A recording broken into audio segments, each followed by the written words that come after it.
पहला दिन audio release भइल और आप लोग इतना प्यार दे देनी जा कि ये गाना के हर जगह फेसबुक पे ये गाना लौकता, यूट्यूब पे ये गाना लौकता। तो ये मोहब्बत बाकी लोग के ब्याह ब्याह कैला में बा मिलेला, ये कश्यप के नसीब में है, लेके आया है ऊपर से गाना के आप लोग ब्लॉकबस्टर हिट बनाई जा। हम चाहते हैं कि ये गाना बहुत जल्दी 100 मिलियन के क्लब में शामिल हुई और एकदम तगड़ा वीडियो लेके आए। आप सब देखब जब मजा आई वो वीडियो देखे।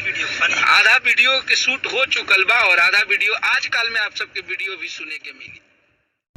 जी हाँ दोस्तों, पढ़े आवा पटना जी हाँ तो बहुत ही हाई लेवल गाना बन चुका है। जी हाँ दोस्तों, रिलीज होते ही ट्रेंडिंग में चलने लगा है ये सॉन्ग। जी हाँ दोस्तों, आपसे भी बता दूं कि इसका ऑडियो इतना वायरल हो रहा है, इतना वायरल हो रहा है कि पूरा यूट्यूब फेसबुक पर तहलका मचा के रख दिया है। जी हाँ दोस्तों, जहाँ भी देखो यूट्यूब पे या फेसबुक पे तो पढ़े आवा पटना जी हाँ तो यही गाना आ रहा है। जी हाँ तो बहुत ही तहलका गाना बन चुका है। जी हाँ दोस्तों, आपसे बता दूं कि इसका ऑडियो जी हाँ तो इसका ऑडियो बहुत ही तेज़ी से वायरल हो रहा है। जी हाँ तो आपसे बता दूं कि अभी तक इसका वीडियो क्यों नहीं है। जी हाँ तो अभी तक इसका वीडियो इसीलिए नहीं आया कि आधा शूटिंग अभी तक इसका हो गया है पर आधा शूटिंग अभी बाकी है। जी हाँ दोस्तों, आप सभी बता दूं कि पूरा शूटिंग होते ही जी हाँ तो आप सभी के बीच में ये स्पीड रिकॉर्ड्स पे जी हाँ दोस्तों आप सभी को ये देखने को मिलेगा। जी हाँ दोस्तों, बहुत ही हाई लेवल गाना वीडियो सॉन्ग आएगा। जी हाँ दोस्तों, आप सभी के बीच में। जी हाँ दोस्तों।